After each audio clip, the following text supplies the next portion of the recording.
Circuit ব্রেকারের জন্য অনেক সময় বাসাবাড়িতে ওভারলোড হয়, শর্ট সার্কিট হয়, কিন্তু সার্কিট ব্রেকার ট্রিপ করে না। আর আরেকটা বিষয় হলো আপনি শর্ট খাইলেন কিন্তু সার্কিট ব্রেকার ট্রিপ করলো না।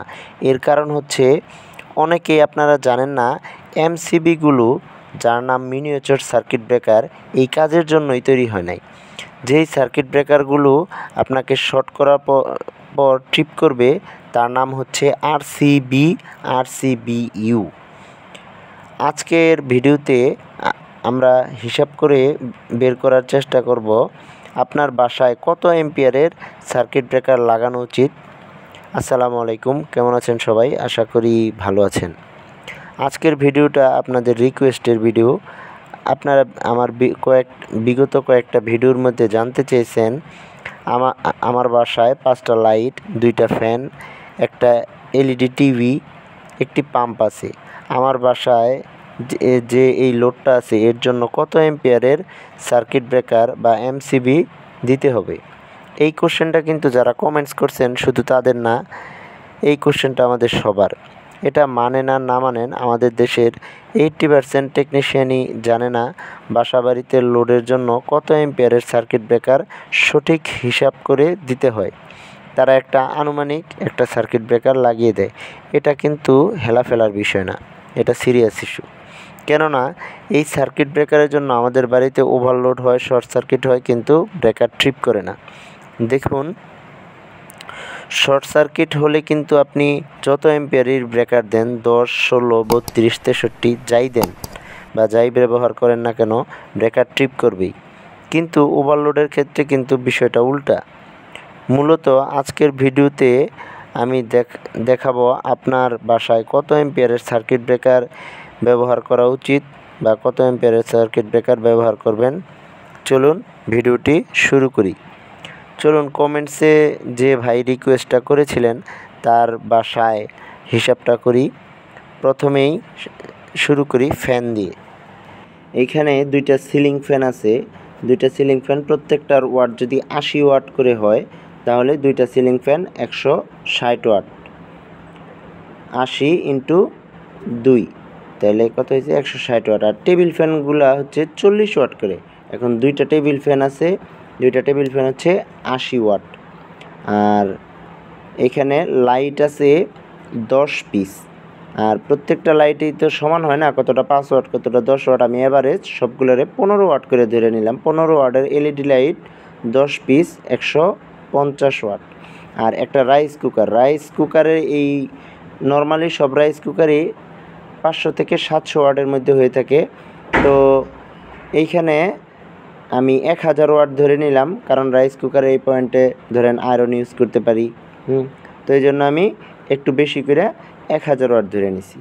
তো আর ফ্রিজের ব্যাপারটা কিন্তু আলাদা। ফ্রিজ এখন যে আধুনিক যে ফ্রিজগুলো আছে, এটা নর্মালি 80 থেকে 120 ওয়াটের কম্প্রেসার হয়ে থাকে ফ্রিজগুলোতে। কিন্তু আবার অনেকে আছে বড় ফ্রিজগুলো ইউজ করে। এই জন্য আমার বাসায় যে ফ্রিজটা আছে এটা 220 ওয়াটের, আমি এই জন্য 220 ওয়াট ধরে নিলাম।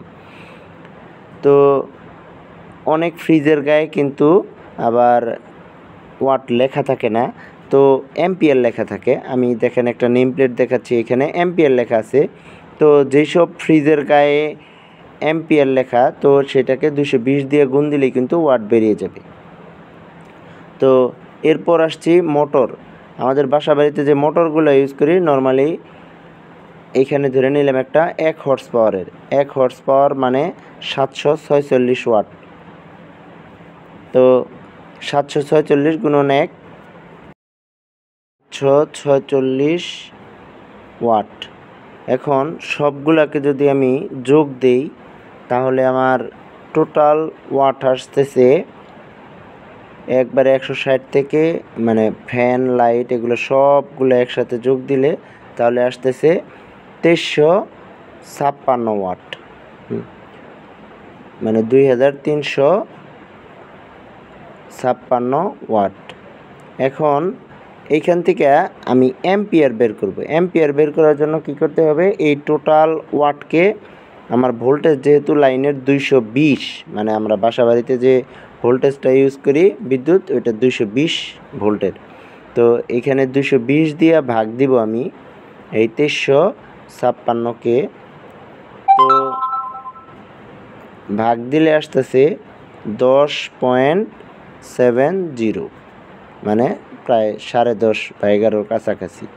এটার সূত্র হচ্ছে I/P/V, মানে অ্যাম্পিয়ার বের করার সূত্র, এটা লিখে দিলাম। তো এটা আপনি মনে রাখবেন যে এই ওয়াটকে 220 দিয়ে ভাগ দিলেই আপনার অ্যাম্পিয়ার চলে আসবে। তো এখন যেই অ্যাম্পিয়ারটা পাইলাম, তো এর সাথে আমার 25% এক্সট্রা লোড যোগ করতে হবে। এখন আপনি বলবেন 25% কেন এক্সট্রা লোড যোগ করব?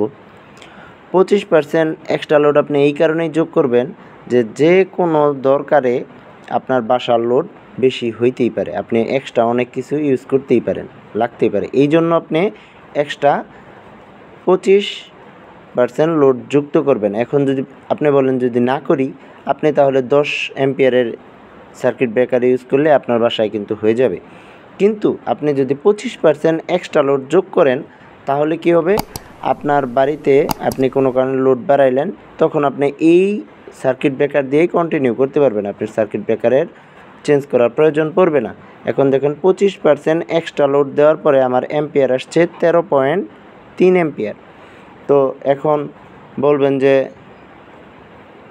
আপনার বাসায় তাহলে কত অ্যাম্পিয়ারের এখন ব্রেকার ইউজ করবেন? আপনার বাসার জন্য আদর্শ অ্যাম্পিয়ারের ব্রেকার হবে 16 অ্যাম্পিয়ারের ব্রেকার।